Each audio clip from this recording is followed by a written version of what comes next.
दोस्तों, चमत्कार तो आपने बहुत से होते देखे होंगे, लेकिन छत्तीसगढ़ के नौगांव में एक ऐसा चमत्कार हुआ है जहां पर 9 साल पहले एक महिला जब अपने पति से बिछड़ जाती है तो उसका जो पति कमलेश होता है वह सोचता है कि शायद उसकी पत्नी अब इस दुनिया में नहीं रही है। और कमलेश के 4 बच्चे होते हैं, जिनमें से 3 बड़ी बेटियां और एक 10 से 11 साल का एक बेटा होता है जिसका नाम अरियेंद्र रखा जाता है।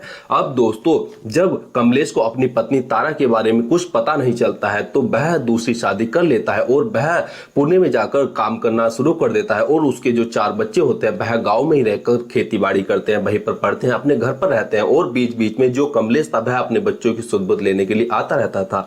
लेकिन दोस्तों, अब 9 साल बाद जो है कमलेश के पास एक फोन आता है और कमलेश को बताया जाता है कि जिस पत्नी को वह मरा हुआ समझ रहे हैं वह दरअसल अभी जिंदा है। दरअसल जो कमलेश की पत्नी तारा थी, जब वह अपने पति के साथ अपने पास कुछ दूरी पर ही मेला देखने के लिए जाती है तो वह वहां से बिछड़ जाती है। और तारा की जो मानसिक स्थिति थी वह ठीक नहीं रहती थी, जिसके कारण वह भूल जाया करती थी। और इसी के चलते तारा एक गलत ट्रेन में बैठ जाती है और वह ट्रेन होती है राजस्थान के हिंडौन जिले की। और हिंडौन जिले में पहुंचकर जब तारा वहां पर उतरती है तो उसे कुछ याद नहीं रहता है। और वहां पर जब उसको 27 मार्च साल 2016 में वहां की पुलिस पकड़ती है तो वह देखते हैं कि यह जो है मानसिक रूप से जो यह महिला यह विक्षिप्त है, इसका मानसिक संतुलन ठीक नहीं है। इसके बाद पुलिस वाले इसे अपना घर आश्रम में जो है एडमिट करा देता है, जहां पर उसकी अच्छी देखरेख होती है। और अच्छी देखरेख के चलते ही वहां पर पहले से ही जो तारा थी वह प्रेग्नेंट थी, मतलब कि जब वह अपने पति से बिछड़ी थी तो वह गर्भवती थी।